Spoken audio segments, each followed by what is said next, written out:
This week's episode is brought to you by Audible. Audible has the world's largest selection of audiobooks and audio entertainment, including Audible originals. Stories created exclusively for Audible, including documentaries, exclusive audiobooks, and scripted shows that you just can't hear anywhere else. Audible keeps you informed, inspired, and entertained. With the convenient Audible app, you can listen anytime, anywhere, and on any device. Mobile, Alexa-enabled, Bluetooth, and more. You can listen at the gym, while shopping, in the car, while traveling. Anytime you can't read, you can just listen to Audible. Audible members also now get more than ever. Every month you can choose one audiobook regardless of the price, as well as 2 Audible originals from a fresh selection. Members stay motivated and inspired with unlimited access to exclusive guided fitness and meditation programs, and you can sign up for free updates from the New York Times, the Wall Street Journal, and the Washington Post, which will be delivered daily to the app. Members also get to keep their library and listen forever, even if they cancel. And though I think I have recommended this before, this week I am going to recommend again The Count of Monte Cristo, which is a fantastic book because it does have a fun little tie-in to today's episode. So if you want, go get The Count of Monte Cristo and you'll be following along with one of our characters in today's show. So start listening today with a 30-day Audible trial. Choose one audiobook and 2 Audible originals absolutely free. Visit audible.com/revolutions or text revolutions to 500-500. That again, visit audible.com, audible/REVOLUTIONS, or text revolutions to 500-500. Hello, and welcome to Revolutions. Episode 10.22, Vladimir and Nadya. So here we are at episode 22 into our series on the Russian Revolution, and I am just now getting to the people who will be the main characters going forward. And to the guy who would probably be the main character if this were ever, say, adapted as a prestige television show. Just throwing that out there. But if you have friends who like to wait until I am done with the series before binging it all at once, be sure to tell them that we are at episode 22 of the Russian Revolution and we have just gotten to the early life of Lenin. So this new group of characters came from a generation who were too young to have been a part of the radical upheavals of the 1870s. They were just kids when Tsar Alexander II was assassinated. They were in grammar school through the reactionary 1880s. But by the time Tsar Nicholas II ascended the throne in 1894, it was their turn to be the young 20-something student radicals offended by the society within which they had been raised, and who were determined, in the face of all of Russian history, to be the cohort that finally pulled off a revolution. And today we are going to introduce 2 of these up-and-coming revolutionaries who will, in fact, in the future, actually pull off the revolution. Vladimir Ilyich Ulyanov, known to history as Lenin, and his wife, Nadezhda Konstantinovna Krupskaya. Vladimir Ilyich Ulyanov was born on April 10, 1870 in Simbirsk, a small provincial city on the Volga River.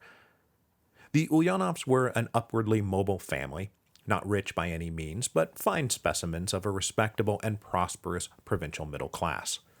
Vladimir's paternal grandfather had been a serf who managed to transcend his status sometime around 1800. His son, Ilya Ulyanov, Vladimir's father, had then received a good education and graduated in 1854, joining the civil service as an inspector of schools. An energetic and reform-minded bureaucrat, Ilya Ulyanov entered state service just as Tsar Alexander II was ascending the throne and preparing his period of capital G, capital R, Great Reform. Himself only a generation removed from serfdom, Ulyanov was thrilled by almost everything the Tsar Liberator did. The emancipation of the serfs was a work of profound enlightened justice, and the directives to create the zemstva and improve local primary education gave his life purpose. Settling in Simbirsk, Ulyanov traveled the region setting up and monitoring new primary and grammar schools. All through the 1860s and 1870s, he was happy, fulfilled, and respected. Vladimir's mother, Maria Alexandrovna, came from a good family herself. Her father was a doctor, and her mother a German-descended Protestant from the Balkans. Now, given that Vladimir's paternal grandmother was probably of Kalmyk descent, the Kalmyk were a people who trace back to the Mongolians on the Volga, Vladimir's ethnic ancestry told the demographic story of the Russian Empire. After his death, this demographic story was given additional drama when one of Lenin's sisters discovered that their maternal great-grandfather had actually been a Jew who converted to Orthodoxy and then raised his kids Christian. When Stalin was presented with this revelation, he ordered the information suppressed.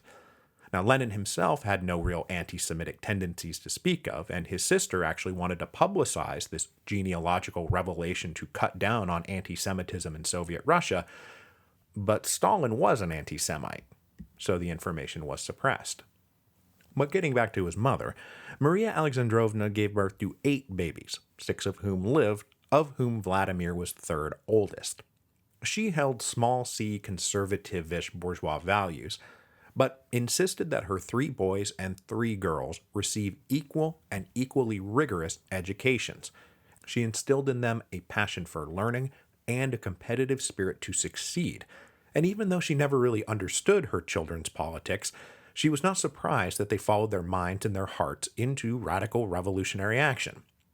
And whatever happened in the future, she would always support her kids with money and aid and the necessary begging of forgiveness from the authorities, which there would be quite a lot of. So the elder Ulyanovs had a conservative liberal disposition. Their children really did not. Young Vladimir was raised by both his parents to work hard, study hard, and excel at everything. And from an early age, he was blunt, sarcastic, and arrogant. But he could always back this up with high marks and superior ability. A fellow student later said that Vladimir was esteemed, but he wasn't exactly liked, and he had few real friends. He was on the verge of his 11th birthday when the Tsar Liberator was assassinated on March the 1st, 1881. This was a shocking event that had his father weeping off and on for days. The emotional blow of his revered Tsar getting killed paved the way for professional setbacks, as the new reactionary regime of Tsar Alexander III preferred returning primary education to the church.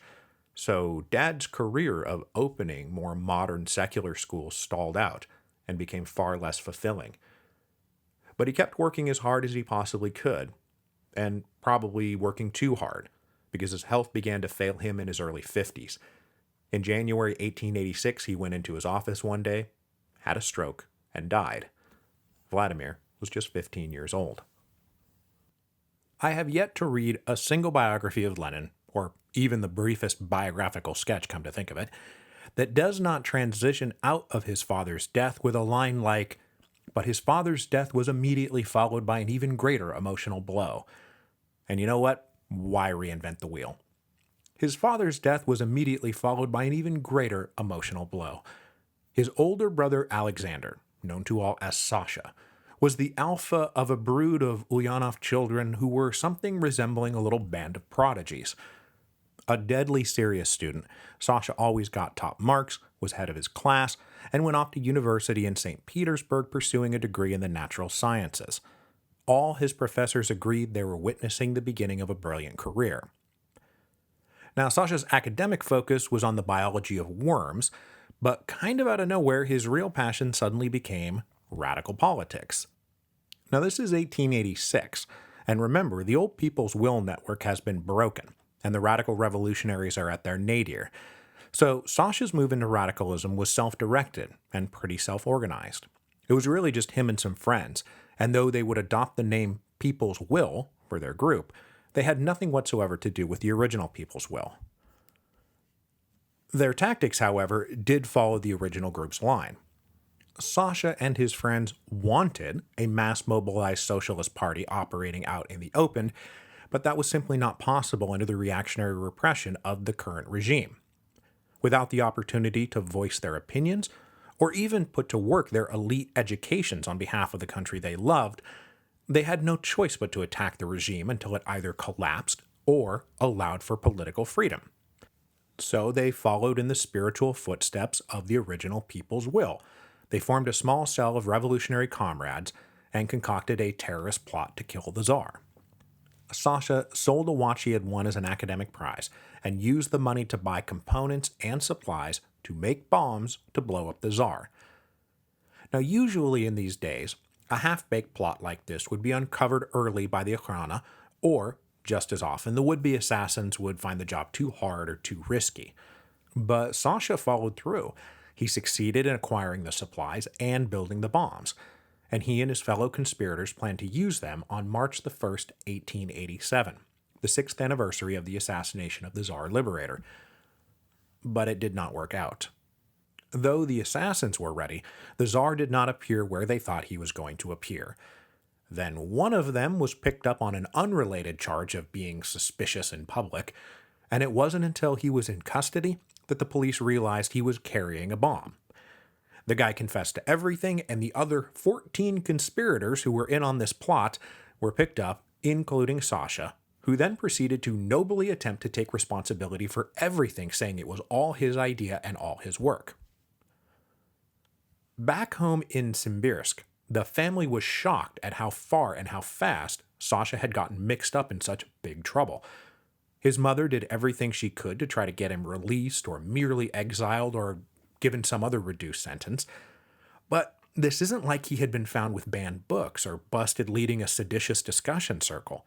By Sasha's own admission, he was a bomb maker who was making bombs to kill the Tsar. This is real-life stuff. So 10 of his fellow accomplices were ultimately sentenced to terms of prisoner exile, but Sasha and 4 others were sentenced to be hanged. And right to the very end, his mother thought the Tsar would commute the sentence now that the boys had had the fear of God and death put in them. But clemency never came. On May the 8th, 1887, Alexander Ulyanov and 4 of his friends were hanged. The execution of Sasha was a shock to the Ulyanovs and their neighbors. Though he and his younger brother Vladimir were very different people and were never exactly friends, Vladimir had always looked up to the point of worshipped his older brother. Everyone in the family had. And though he almost never spoke about any of this in the future, it left Vladimir hostile and embittered towards the state that had murdered his brother. In his mind, Sasha's only real crime had been bravely standing up to an evil regime. So, who knows how much of his life and career was personal? Adding to this resentful bitterness was that after the scandal broke in town, the respectable and polite families in Simbirsk iced the Ulyanovs out. They stopped coming around. They stopped inviting the family to parties or including them in anything but whispered gossip behind their backs. The social treatment was so bad that his only recently widowed mother sold the family house and they all moved out of town for good. And it has been remarked on more than one occasion that this treatment may have played a role in Vladimir's future deep hatred of hypocritical bourgeois liberals. Treacherous, two-faced bastards who cannot ever be trusted. That was his consistent and unshakable belief. Now, perhaps this reads too much into it, but then again, deep-seated beliefs do have to come from somewhere. Now, we cannot go on before mentioning the story that Lenin's sister Maria told after Lenin's death. She said that upon hearing the news of Sasha's execution, that Vladimir shook his head and said, "No, we will go another way, Sasha," which then became something of a colloquial aphorism in Soviet Russia. Now, the story itself is for sure a later invention. Maria was only 9, Vladimir was a teenager who had never yet showed any interest in politics. But while the story and the quote were an invention, it did capture a basic truth. Lenin would always have a healthy disdain for the kind of elite people's will terrorism that Sasha had attempted, and, in the attempt, proved once again how inadequate a strategy it was. And though he wouldn't necessarily turn his nose up at plots to assassinate Tsarist officials, the future Lenin would never think it was the main work of revolution. One lesson Vladimir, or any of his siblings, did not take away from the execution of their brother was to stay out of politics.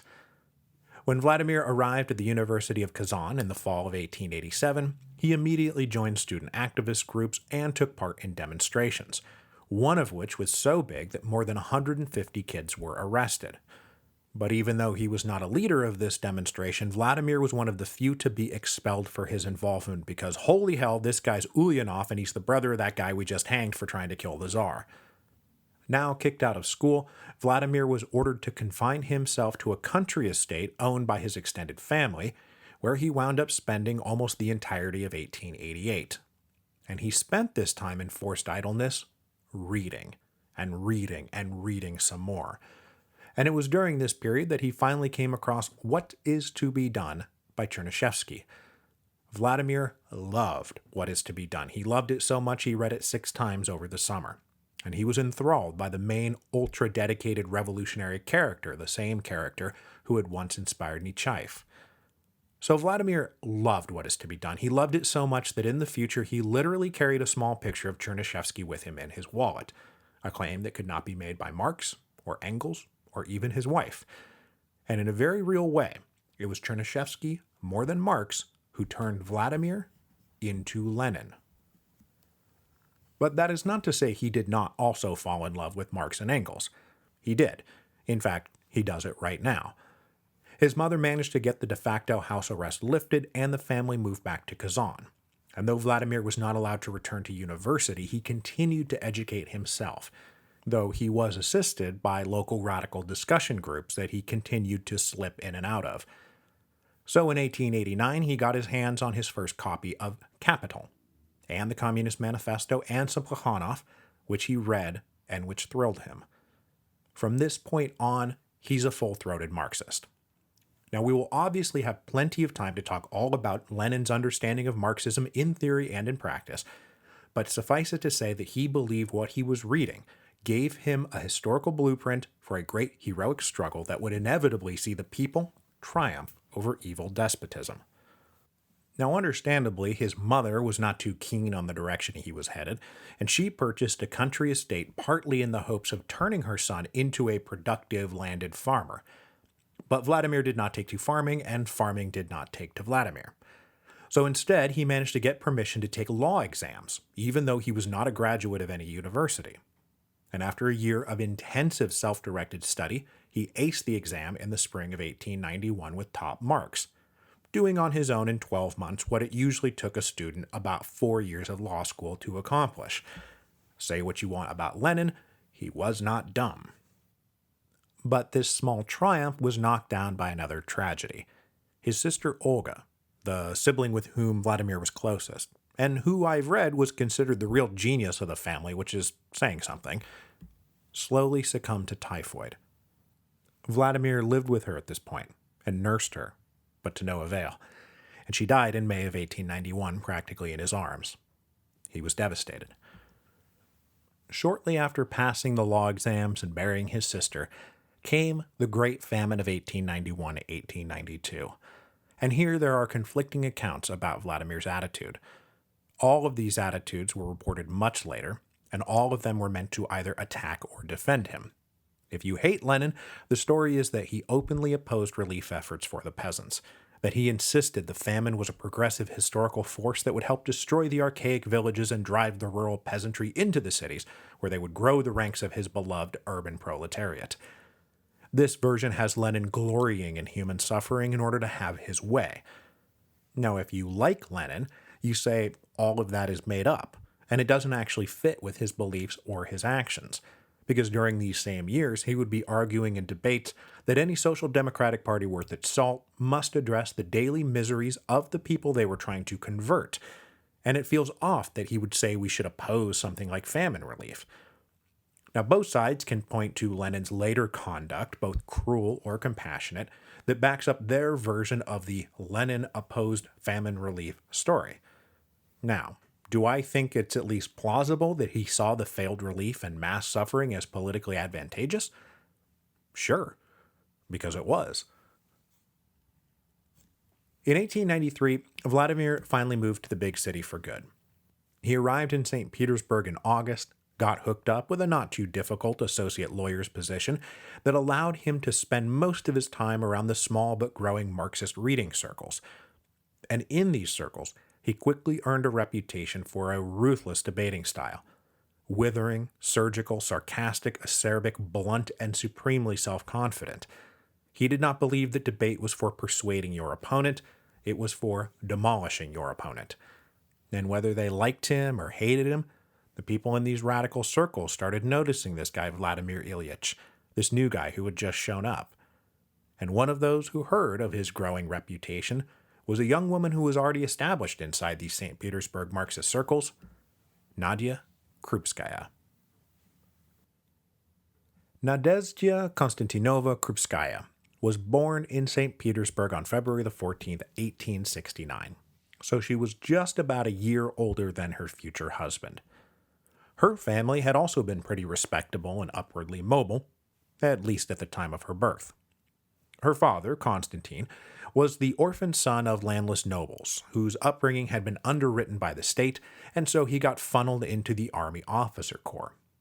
In 1863, Constantine was shipped off to help suppress a revolt in Poland that saw him both perform well and probably emerge with some sympathy for the Poles. But the serving well part was more important, and he was transferred off to study law in St. Petersburg, where he met his wife, Elizaveta Vasilyevna. She, too, had been the orphan daughter of respectable nobility and had gotten a good education that qualified her to serve as a governess, which is what she was doing for the 10 years before she met Constantine.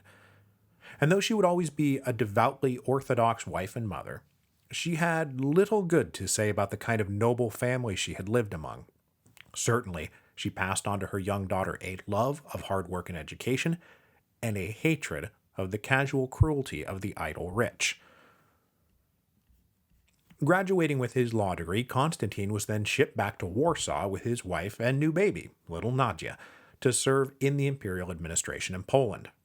And during his tenure in Warsaw, he operated with something of an enlightened hand. He helped open a hospital, protect Jews from persecution, and laid down rules that regulated labor practices. His wife, Elizaveta, meanwhile, similarly engaged with the local culture, and she even wrote a successful children's book in Polish. All of which seems to have caught the wary eye of somebody higher up in the bureaucratic chain of command, or more likely the eye of somebody who was complaining about the labor regulations. Because in 1874, Constantine was brought before an imperial assessor and officially reprimanded for exceeding his authority. He appealed the decision, but this appeal took time. And in that time, his career in the civil service was totally derailed. So while ages 0 to 5 for little Nadya were stable and happy, ages 5 to 10 were disjointed, difficult, and lonely, as the family followed her increasingly bitter and discouraged father from job to job, unable to find a place to settle down, all the while nursing a grudge against the state that had wronged him. Probably during these troubled years of the mid-1870s, Constantine developed friendly relations with people who were at least adjacent to the radicals in People's Will, though he never did wind up on anybody's watch list. As the family moved around chasing jobs, Nadya became a lonely bookworm. But she was first brought out of her growing shell in the summer of 1880 when she came into contact with an energetic and idealistic young teacher. The 11-year-old Nadya latched onto this teacher and was allowed to hang out and sit in on classes that were above her level. And it was this teacher who first introduced Nadya to the poet Nikolai Nekrasov, an enormously influential and beloved Russian writer who had died just a few years earlier. Nekrasov did for Nadya what Chernyshevsky had done for Lenin. It was a passion-stirring moment of contact with something special and magical. And right up until her death, it was Nekrasov who held pride of place in Krupskaya's heart, and when she penned her own first political polemic, she opened it with one of his lines: "Thy lot is hard, a woman's lot. A harder lot can scarce be found." But Nadya's summer in poetic bliss soon ended. The family moved on to St. Petersburg, and shortly thereafter she learned that this beloved teacher had been arrested for owning subversive literature. And I have no idea what happened to her. After arriving in St. Petersburg, though, Nadya found another place to flourish. The Obolonsky Gymnasium was a progressive school run by reformist liberals with deep-pocketed patrons. With something resembling a permanent home after 5 years of itinerant wandering, Nadya made friends and started getting pretty good grades. And it was during this period that she herself read Chernyshevsky, though it never hit her as hard as some of her contemporaries, including, of course, her future husband. Her father's health had deteriorated under the strain of his circumstances, though, and while he eventually did win his appeal after 6 years' persistent effort, it turns out he was wrongly disciplined. It was too late to save his career, and it was too late to save him. He contracted tuberculosis, and after a long period of wasting away, finally died in 1883 at the age of just 45. Nadya and her mother were left alone. And I hate to keep calling back to Lenin, but Nadya would never forgive the state for humiliating, slandering, and driving her father to ruin and then to death. So, this is all personal for her too. The immediate circumstances for mother and daughter were not terrible, though. Elizaveta was always able to get steady work as a teacher, and Nadia herself now picked up money tutoring, and they lived in a respectable 3-room apartment, solidly, if sparsely, middle class. Elizaveta continued to instill in her daughter a love of education and a sense of social obligation to help and improve those around her, especially by passing her education along to others.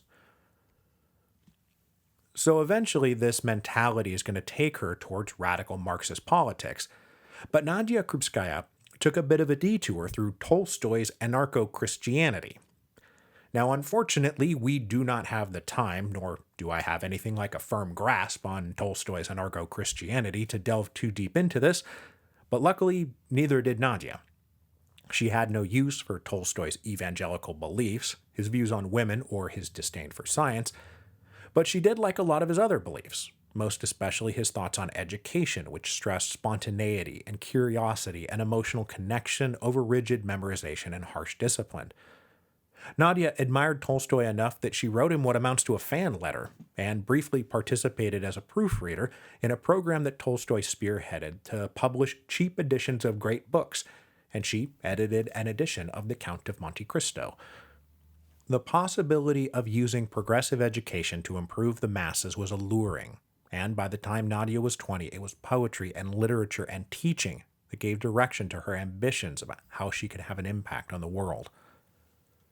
Once she graduated from gymnasium, though, Nadia arrived at her own famous conversion to Marxism moment, and every great Soviet biography has to have a great conversion to Marxism moment. For Nadia, this came in 1890 at the age of 21. She joined a small radical discussion circle, and after reading and delivering a report on Lavrov's historical letters, she asked about these guys, Marx and Engels, she had been hearing about, and was given a small bundle of books to read. Ironically, though, this bundle was selected by a comrade who happened to be into neurotism, and who hoped to prove to Nadia that Marx was full of beans. So along with Capital, she got a critique of Marxism by a neurotist ideologue, and a few other books. And even after the revolution, Nadia admitted that reading the first 2 chapters of Marx's Capital was like reading Greek, and she had no background in economics or philosophy or political science. But she kept reading, and got to the parts that talked about the conditions that the workers had to endure, and that did grab her. And by the time she was done, she believed that Marx had effectively laid out an analysis of what was wrong with the world, what could be done about it, and most especially, who was to blame. And it was capitalism, and in Russia, the Tsar. And in a straightforward way, Nadia Krupskaya accepted that they were the enemy, and that she needed to spend her life fighting them. On a more practical level, in 1891 she found her calling working as a night school teacher in the very poor working-class districts of St. Petersburg, teaching anything from basic literacy to math, history, literature, and geography. She loved the work, and in 1893 she was elected director of the program by her fellow teachers. Now, given the nature of this work, it should come as no surprise that most of the faculty and administrators were reformist liberals.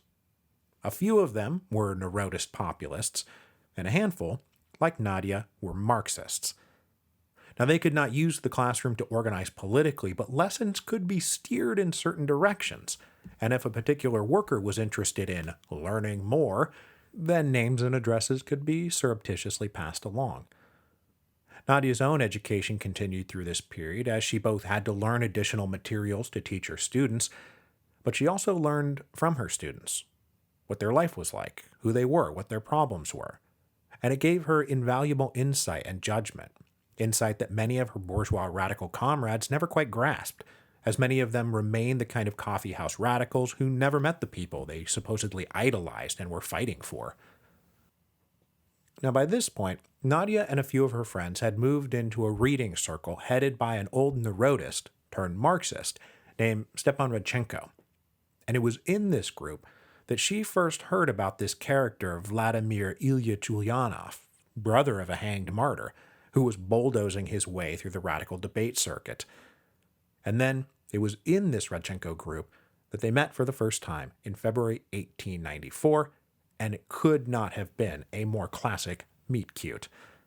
He read from passages from a book he was writing called What the Friends of the People Are and How They Fight the Social Democrats, which was an anti-Narodist tract that would be the first book published under the pen name Lenin. Now, Nadya thought this was all fine, but then after the reading, he made a sarcastic jab about the value of teaching the workers literature, which was clearly a pointless fool's errand, and which happened to be her great passion in life. So, as we know from every romantic comedy ever written, this awkward moment of initial off-putting behavior was only ever going to result in wedding bells. But the wedding was still a while off yet. For the next few years, Nadya and Vladimir would be merely comrades. At this stage, not fighting a war against the Tsar so much as against other radicals who were trying to pitch the wrong brand of revolution. And so next week we will pick back up with them as they hook up with another key player in the fight against revolutionary Philistines, Julius Martov.